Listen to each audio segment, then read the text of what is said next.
left to right. Russell Westbrook. You love the Philadelphia Eagles. Let me get a hell yeah! What's up, everybody? It is Deibs, Mr. Crockpot on Twitter. Welcome to Party on Broad. The Philadelphia 76ers defeated the Minnesota Timberwolves 117-95, moving on to 4-0 on the season, the first time since 2001. They are two of the only undefeated teams in the NBA alongside the San Antonio Spurs. Joining us today, we have Brock Landis. You know him on Twitter at LandisBrock. What's up, man? What's going on, guys? I'm glad to be with you. I'm enamored with that victory. And let's get right down to business. Let's waste no time. For our viewers here, Brock went through 4 shirts, I think, preparing his introduction. It was a massive failure, but it was Think awesome. of all of the kids in Africa who could have had those shirts. Well, if you say it like that, you're right. But on the flip side, I don't know how many would want medium retro fitness white T-shirts with grease stains on them. Any shirt is a good shirt. Joining us today, we also have Austin. Follow him on Twitter as well as his Feed to Embiid podcast. He is at Krell TPL. What's up, man? Hey guys, it's Austin. Lastly, we also have Jack Connell. He is Jack Connell TPL on Twitter. How you doing, Jack? Doing great. Great Sixers win today. Ready to talk about it. Furkan Korkmaz is back on the menu. I know Brock absolutely thrilled about it. I was Court game. I've always been a believer in Furkan Korkmaz. Always been a believer. Don't ever let anyone tell you differently. All right, so lots to talk about here. We could talk about the rebounding. We could talk about the bench. We could talk about Furkan. We could talk about the fight. Lead us off, Brock. What do you want to talk about tonight? Oh, what? You defaulted to me because I look like I fight. I look like a wrestler, and I get the WWE question. Don't make me gouge out your eye, man. I'll get your eye. Big In Brock. all seriousness, Big Brock the jabroni. There will be suspensions issued, but nonetheless, it was most definitely worth it. It's game 4, so you can live with the suspensions. I know that every game's important, but nonetheless, this will provide entertainment all season long. Joel Embiid embracing with Mike Scott after the fight is going to be a recurring video for months. And as long as the two of them play together, you will see that video resurface time and time again. But the fight, I give it a B+, all right? There was about 10, 12 punches thrown, according to my recollection. Not one of them landed. It was a lot of intermingling and getting tangled. It went onto the ground. I think it was better than the fight with the Nets because, of course, Jared Dudley is some stiff competition, quite literally. But Karl Anthony Towns, he did a couple of things. He ended up on the ground. My boy Ben Simmons had him a sleeper hold, though. That's where the B+ comes from. That's how you know. That's how you know Ben's from Philly. Yeah, Ben's you from have Philly. him a sleeper, and Karl Anthony Towns, who he plays PUBG with Ben Simmons, he's forced to tap out. He's got a 6'10" point guard on his back. He's thinking, what the hell do I do? Well, he went with the smart road. He tapped out. He got embarrassed. He got ejected. And he has to think about that and get embarrassed on the plane ride home because every time he refreshes Twitter or Instagram, that's all it's going to be. Karl Anthony Towns getting embarrassed and ejected. You have a classic tweet out there. Make sure you follow Brock at LandisBrock. Just that ejected and embarrassed tweets. Classic Sixers Twitter. Go ahead, Austin. What was your reaction to the fight? I actually thought that Embiid, he's probably going to get punished more harshly than he should. It looked to me like it was just like they got caught up. Cat got frustrated and started shoving a little bit. And once you start shoving, it's all about respect versus disrespect. And I feel like Embiid felt like he was being disrespected by his son. And as a father, you want to hold your son accountable and show him who's boss. And, I thought that it was a whole lot of nothing, but the way that Embiid carried himself after the fight is probably going to earn him a couple games of vacation. For sure. Go ahead, Jack. I think it was great. It was a great energy boost. Just anytime, like a fight, I've seen it. Just when you get a fight, it just brings it to a whole nother intensity. It just riles everybody up, gets everybody good to go. Maybe not necessarily this game, but just the season in general. Just picking it up. I love it. Like emphasizing the suspension. It's likely going to be about 1 to 3 games. Now the games that have coming up between that span, they have Portland, Phoenix, and Utah. So Utah's going to be an interesting matchup. Portland's a little bit depleted on the big man side. Phoenix is, so I think you can live with it. I'll likely say it's going to be 2 games, but that's the repercussions you got to live with. I don't know what exactly. I mean, I've read there was a little bit of jabbing by both sides, mainly Embiid and Karl Anthony Towns just wasn't feeling it. It really came out of left field, and I loved it. I loved every second of it. I love that kind of stuff. Absolutely, guys. I grew up on 90s basketball, so I grew up watching this thing. I don't like it when basketball players like each other, man. I want to go back to the days when, the Bulls versus the Knicks, when these guys hated each other. I loved it. Let's move on. Deibs, you still haven't grown up yet. Let me interrupt. Now, Austin, Jack, Chris, I'm sure you'd all fare well against either one of them in the octagon. But if you had to choose one of them to go 3 rounds with in the octagon, Karl Anthony Towns or Joel Embiid, who are you fighting? I'm picking Embiid, and here's why. I'm just going to grab on to whatever limb I can get. I'm going to hold on for dear life until it comes to an end like a roller coaster. It's no question. It's got to be Embiid. Karl Anthony Towns is soft, man. Go ahead, Jack. Well, are we saying who we'd rather go up against or who we'd take? That's what I'm saying. Who you'd rather go up against? I take it back. Of course it's Towns. No question it's Towns. Go ahead, Jack. Yeah, I'll just say Karl Anthony Towns. Embiid just got crazy to him, and you don't want that. I mean, I don't. Yeah, I'm taking Embiid still. I'm holding on for dear life. And if anyone's gonna punch me in the face and ruin what's already been ruined, it's gonna be Joel Embiid. It's not gonna be Karl Anthony Towns. I'm sorry. I would run around the octagon, try to test their endurance, and if that didn't work, maybe hang on to a limb like you said, Austin, and then see if they can tweak an ankle or something. Just close my eyes and pray to God that nothing hurts too much. All right, let's talk about the actual game here. That's not fun. We're here for. One of the biggest takeaways of the game has to go straight to the rebounding. One of the biggest things the Sixers have discussed was in lack of shooting. They're going to make do with rebounding, points in transition, and on the offensive glass. Dude, 56 rebounds to 34. At one point in this game, I think it was like in the first half, 26 to 6. They were out rebounding the Minnesota Timberwolves by 20. Big people beat up little people. Sorry, Chip Kelly. I guess you were coaching the wrong fucking sport. Whoa, language. Jack, what's your take on this team's rebounding, man? This team is humongous. It's a mismatch. Like I've said, I mean, you got guys all around the court that can box out their opponents and just get to the ball. The one part about the defense I want to touch on a little bit is kind of their selection of 3-point shooting. It's not on the defensive end. They are smothering the guys that are your regular 3-point shooters. I saw off Atlanta the other night, and they're letting other guys like Wiggins and these other players taking these shots. They're not even contesting, leaving it wide open. They're working for those rebounds. They're expecting it's a high likelihood of a miss, so they're getting underneath, waiting for that rebound, and it works. They were shooting terrible from 3 last night when it mattered, and I think that was a great thing. That's something I really haven't seen of this team. And again, this whole defense, I just love every minute of it. Every minute. Go ahead, Austin.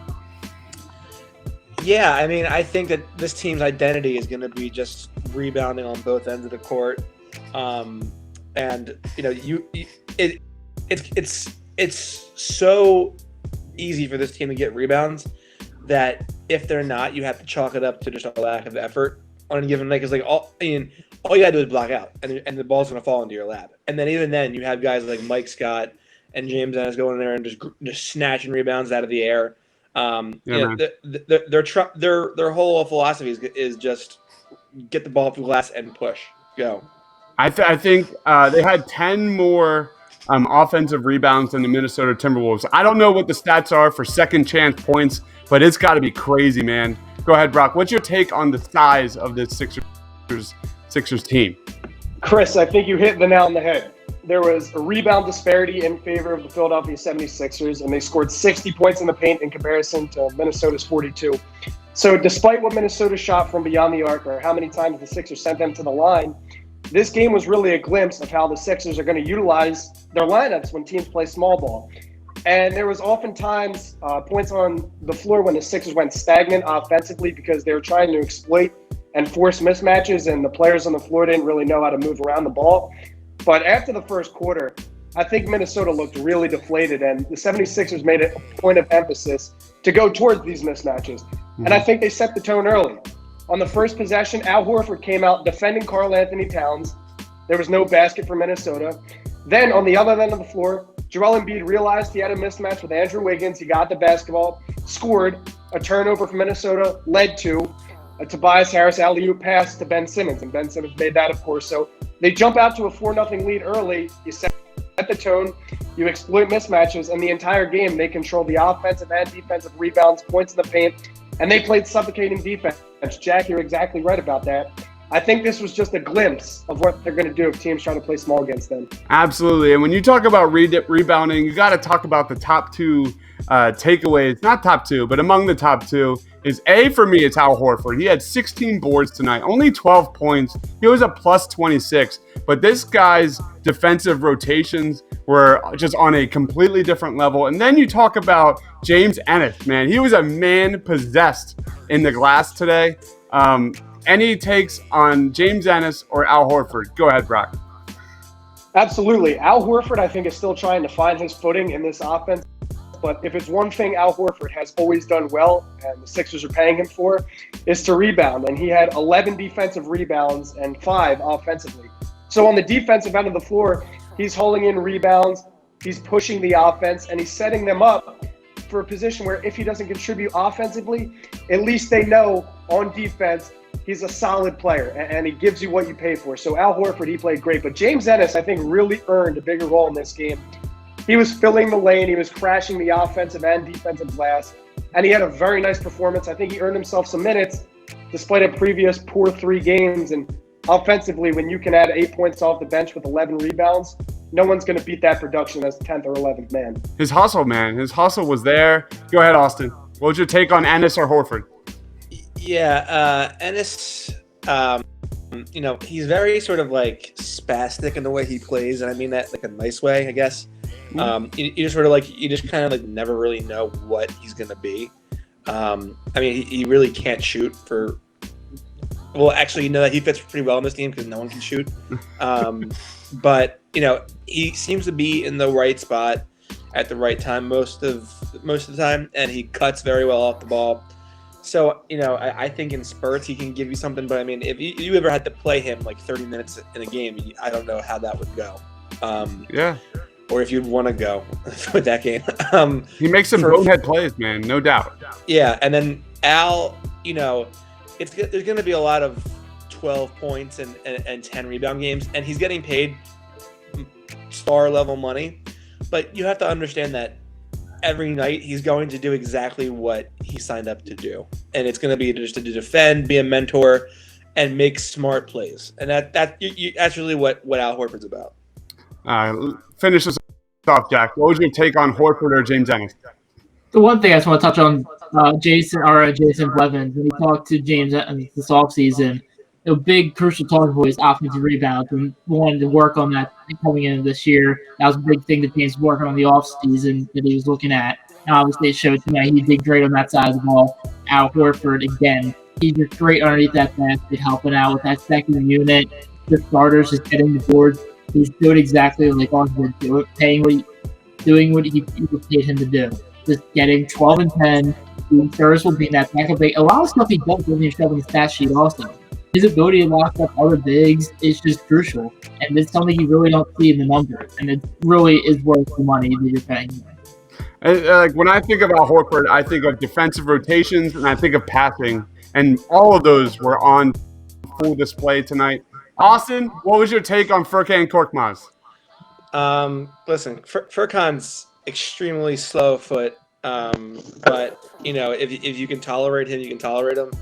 I can't tolerate him because I think he just misses way too many open shots. But I guess if he's going to be your bomber and he's the best thing you got, then I'll come into the club. All right. Go ahead, Brock. Is Furkan a legit rotation player with the Philadelphia 76ers? Yes or no? Absolutely not. Absolutely not. Come on. Shake Milton's hurt. Furkan Korkmaz plays in a big game where you have a 20-point lead for most all of the second half. Of course he's going to bomb away. And he shot 3 of 8 from beyond the arc with 2 assists. He had a couple of points. He was a plus in the box, plus minuses. Furkan Korkmaz should not be on an NBA floor, in my opinion. And it most definitely shouldn't be for the Philadelphia 76ers, who are potentially a candidate for the NBA Finals. I think he is the most glaring part in the bench where there needs to be an upgrade. And if they don't address that upgrade and you're stuck with Furkan Korkmaz, you're not only going to be stuck with a lot of displeasant fans, but a poor 7th, 8th, 9th, 10th man. Where do you want to take him off the bench? I'll tell you so this. Furkan Korkmaz and his yellow SpongeBob Kyrie Irving hyperdunk shoes can go play elsewhere. But I don't want to see him on the floor anymore, because if it's been one thing he's been consistent at, it's been being bad. I'll tell you this. Man. It'll be a Furkan shame if he's still here at the trade deadline. Yeah, there you go. All right, so we got to finish this game recap, this reaction pod, this party on Broad with a little Matisse Thybulle, because he had 9 points and four steals in 21 minutes. He made Jarrett Culver look like a fucking baby. Austin, go ahead. What was your take on Matisse Thybulle? Oh. No, I'm kidding. So, Thybulle again continues to be very impressive. He has an unbelievable sense for where the ball is, and his ability to just sniff out passing lanes is unlike anything I've ever seen out of a rookie. And if he can just get that 35, 36, we're gonna have a hell of a player on our hands. Brock, what was your take on Matisse Thybulle? Well, check this out. He had 4 steals, which brings him to 12. And according to Basketball Reference, that's the most of any player in their database since 1993 through their first 4 games. He's a rookie. Austin said it best. He has a good knack for where the basketball is. He's very alert defensively. He's always moving. And my one observation this game was how he hedges screens. He's very tough and physical. And there was a play where he hedged 3 consecutive screens and was still able to close out as a defender. For a rookie, that's almost unheard of. He's going to get a lot of minutes on this Philadelphia ball club, and he will be an integral part of their winning season. I can't wait to see what the future holds for him. This was the Robert Covington versus Matisse Thybulle game. Robert Covington finished with 7 points, 2 of 7 from the field. Game Matisse, right? Jack, Smells like Rocco. Tastes like Rocco. Looks like Rocco. Is probably Rocco. I can't argue with that, man. Go ahead, Jack. What was your take on Thybulle? He had another great game tonight, like always. What I was saying earlier is he just doesn't need to have the ball in his hands. If he doesn't have the ball in hand on offense, he's good. Like the one play, and Deibs was Euro stepping in. He kicked it out to Matisse right in the corner, nailed that shot. That's exactly what he's needed for on offense. Just stand there, wait for your shot, and take it. Defense, like you said, he has a knack for knowing where the ball is. He also can anticipate it very well. He's great at getting where he needs to be, making that right play sneakily, stealthily, getting the ball out. He's just great at it. It's something really we haven't seen. It just brings life to this defense, makes it so exciting to watch. He's the most exciting. He might be one of the best rookies to watch in basketball. I'm not going to say the best because there's guys like Zion, John Morant, but on the other side of the ball, he's probably the best to watch in the NBA right now. And the best part about Matisse is this is a guy that you're going to groom for the playoffs, man. You just watch at how much this Sixers team physically grinds teams to death. And you're going to be able to watch Matisse grow with that, man. You're going to watch a guy be able to grow with all these great guys and Embiid and Horford and Richardson. He's going to be just so much better for it. And any last comments before we wrap this up? Go ahead, Austin. I don't think I can do Party on Broad anymore because every time I do it, there is some kind of calamity or chaos. This time, Brock had to rip 3 shirts before he started. Then we had audio problems. I think this is going to be my, my retirement party. Thankfully, it came after a win. But it's been a pleasure, guys, and thank you for having me. If you need anyone to fill in the future, I'll be here. But it's looking like my tech support is not going to be able to keep me on this podcast for much longer. That's too sad, man. Go ahead, Brock. What is your last takeaway? Austin's tenure with Party on Broad might be over, but Matisse Thybulle has just started. And guys, let me tell you, so has the Eastern Conference Revenge Tour. We're taking no prisoners, baby. The conference is ours. The conference is ours. Good luck following that, Jack. Last comment. I don't think I can top that really.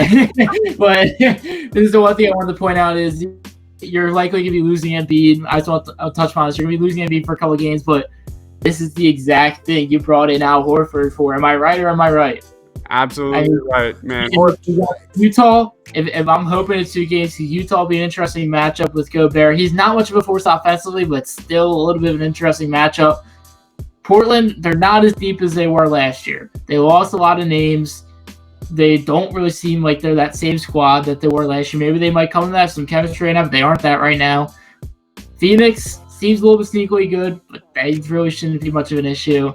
I'm not worried. I think they should be good. I'm ready to see. I'm nervous to see what happens. I'm hoping it's only 2 games. I don't think it'll be anything more than that. We'll probably lose a couple $1,000. The road to 82-0 begins. All right, so last things last, we have to bring up the Painted Lines YouTube channel reached 1,000 subscribers today. That is unbelievable. I went 2,000, by Thanksgiving. That's a whole other story. But make sure you check us out on YouTube. Make sure you hit like and subscribe below. That is Austin Krell. Follow him on Twitter at KrellTPL and check out his Feed to Embiid podcast. That is Brock Landis. He is Landis Brock on Twitter. And that is Jack Connell. Follow him on Twitter at Jack Connell TPL. For Austin, for Brock, for Jack, I'm Chris. Thanks for watching, guys. Stay awesome.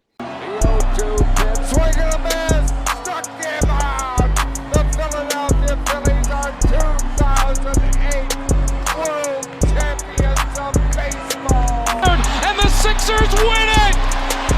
Wow! Oh man, Embiid just posterized Russell Westbrook. You love the Philadelphia